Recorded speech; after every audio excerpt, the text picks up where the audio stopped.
The Chicago Bears just turned Soldier Field into the coldest problem the Los Angeles Rams could imagine, and nobody in that Rams locker room is truly ready for what is waiting in this game. Frozen grass, breath in the air, wind slicing across the field, while a crowd that just watched a historic comeback is louder than it has been in more than a decade. On one side, you have Caleb Williams, the quarterback who refuses to accept that a game is over, backed by weapons who are starting to believe they can score on anyone.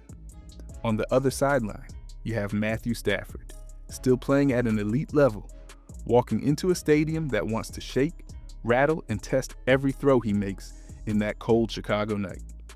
The crazy part is how different these two teams arrive at the same moment.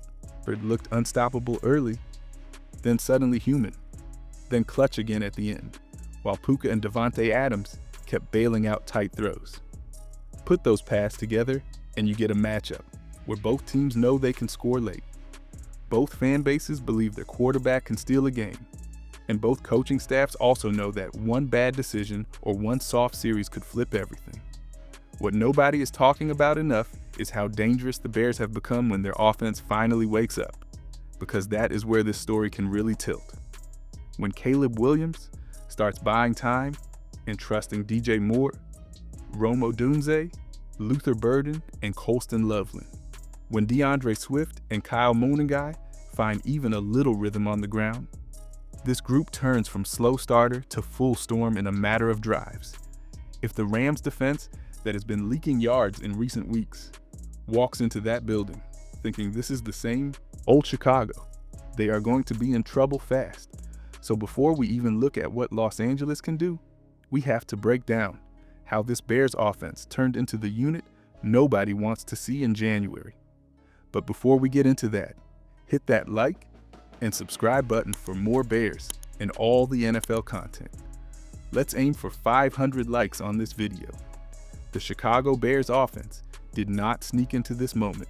It kicked the door in so loudly that defensive coordinators all over the league started staying late at the office.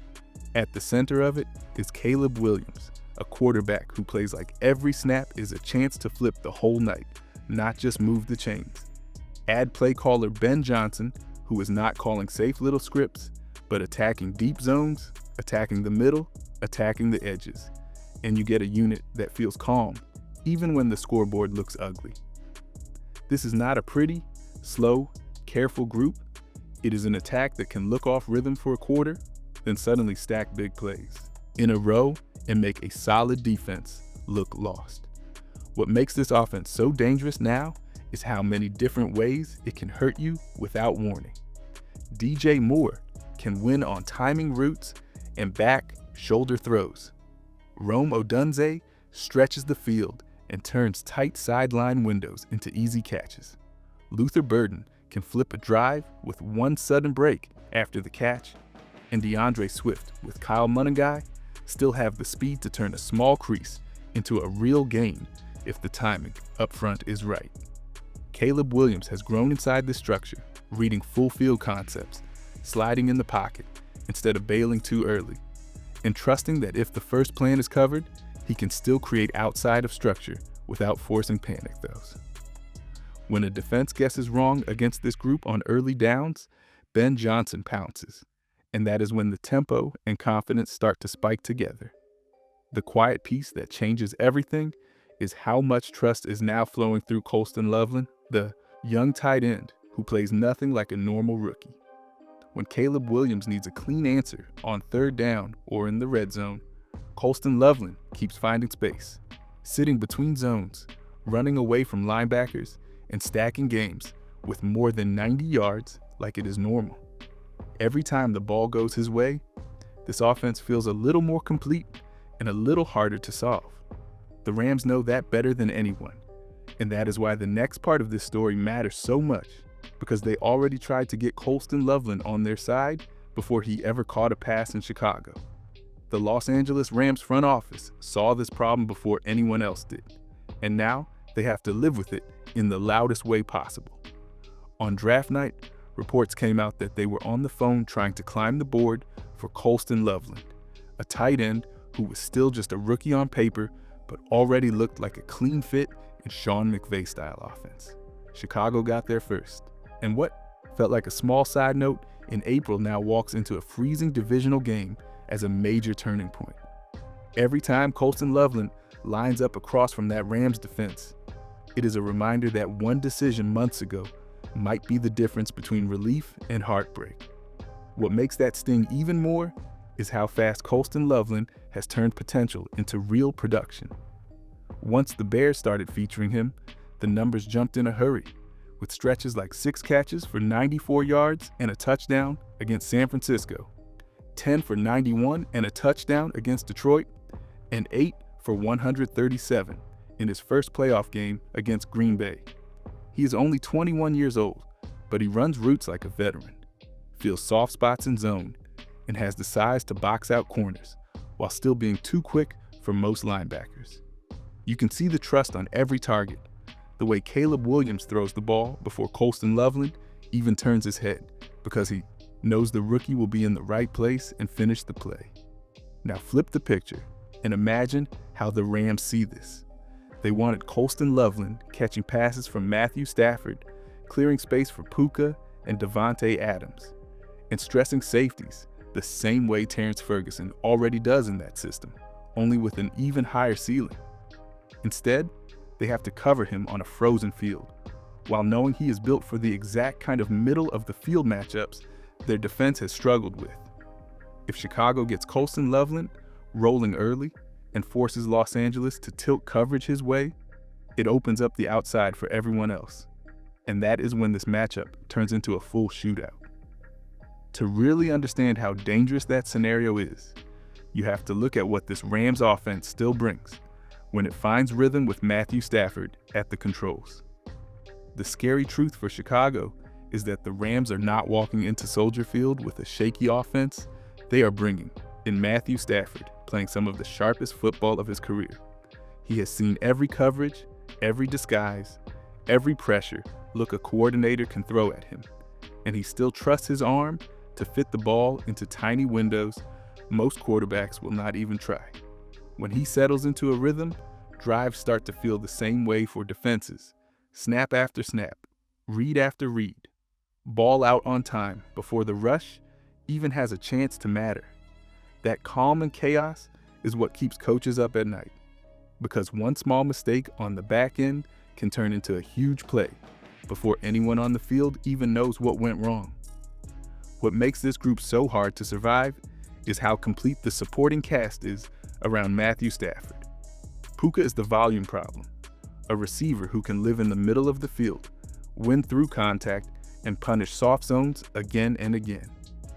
Davante Adams is the isolation nightmare on the outside, winning releases, stacking corners, and turning 3rd and long into easy conversions when Matthew Stafford likes the matchup. Terrence Ferguson works the seams and underneath space, and the running backs keep the play-action game honest by threatening real chunk runs and checkdowns if you bail too deep. Even with questions on the line, with players like Kevin Dotson fighting through injury and Rob Havenstein still not back, this scheme uses motion, bunch looks, and play action to buy Matthew Stafford just enough time to let those routes develop.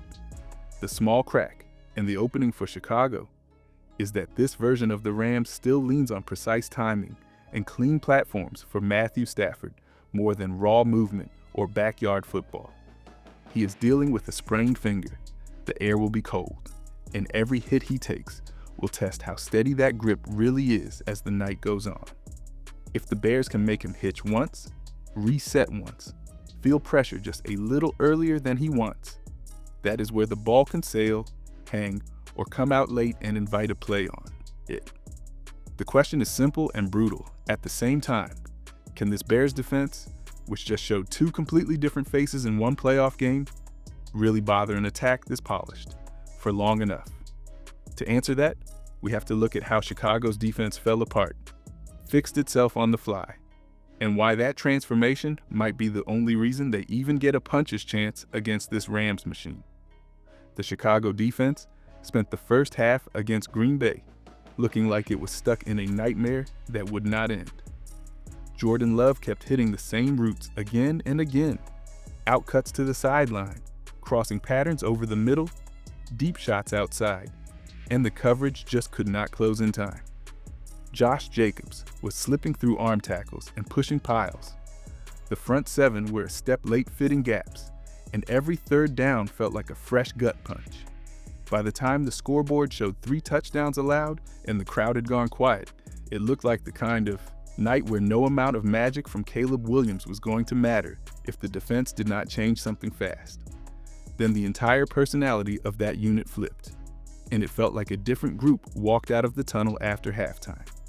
Dennis Allen started mixing cover 2 and cover 3 instead of living in predictable man, brought Jaquan Brisker and Kyler Gordon off the edge on well-timed blitzes, and trusted the front to attack the line of scrimmage instead of catching blocks.